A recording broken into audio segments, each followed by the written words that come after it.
the first thing that everyone should understand, due to just kind of like the way that the news handles it, is like, what is the distinction between artificial intelligence, AI, machine learning, Yes.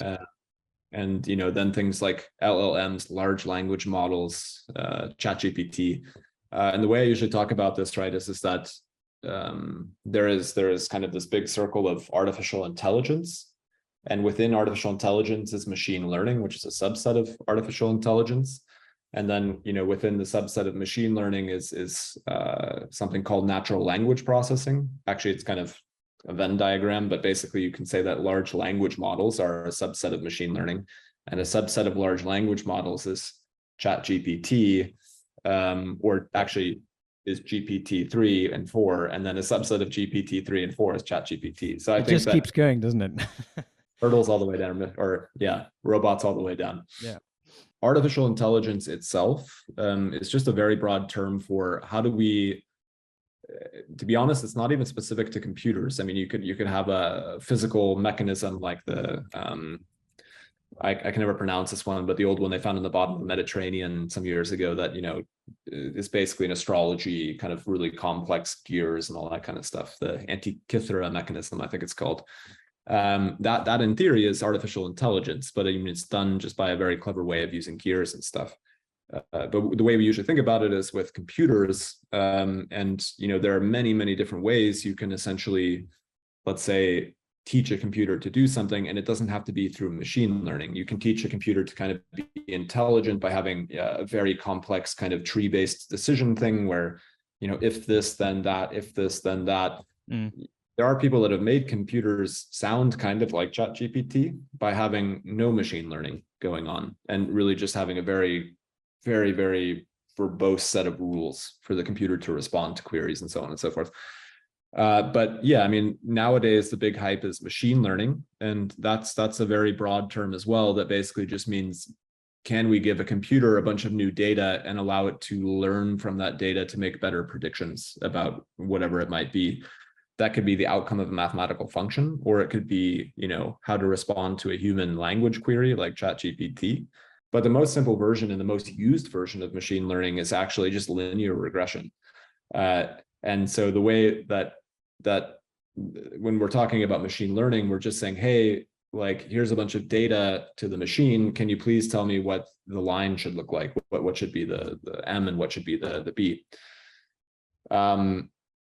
Then when you get into more like complex versions of machine learning, you're doing things like you were showing there, the computer vision, where you're doing kind of decomposition of images, and then, doing a lot of fancy little mathematical functions to try to say cat or, dog or whatever.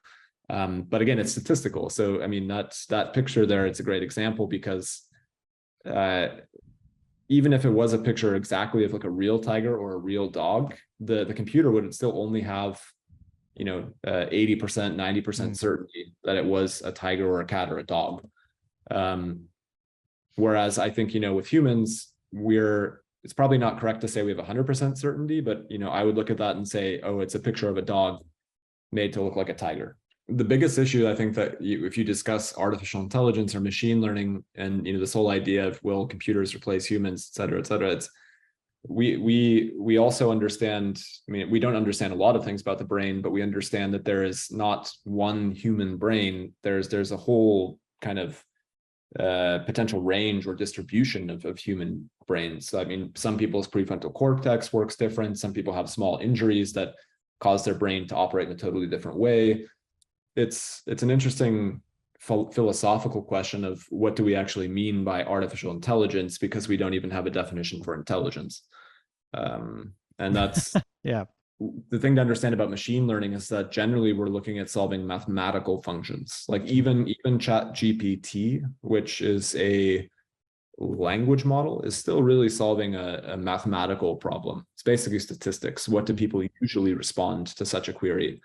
In the computer, that's mathematical. Whereas with humans, one could argue that the brain is making some kind of mathematical determination there, but at the end of the day, we're making decisions based on mood, and we're making decisions based on maybe if we're hungry, like this kind of stuff, right? And the computer's not doing that. It's playing a statistics game.